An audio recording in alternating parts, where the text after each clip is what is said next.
Welcome to కల్కి Krish YouTube channel. ఇండియాలో IndiGo flights సడన్‌గా క్యాన్సిల్ అయ్యాయి.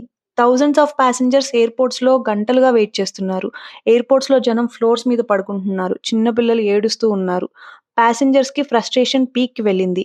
ఎయిర్‌పోర్ట్‌లో ప్యాసింజర్స్ అందరూ టెన్షన్ అండ్ ఫ్రస్ట్రేషన్ ఒకేసారి బ్లాస్ట్ అయినట్లు అనిపిస్తుంది. ఇండిగో అఫీషియల్‌గా ఆపరేషనల్ ఇష్యూస్ అని చెప్తున్నారు. కానీ ప్యాసింజర్స్ చెప్పడం ఏంటంటే ఈ ప్రాబ్లమ్స్ డేస్ నుండి నడుస్తున్నాయి. స్టాఫ్ ప్రాపర్ ఇన్ఫర్మేషన్ కూడా ఇవ్వటం లేదు అనని.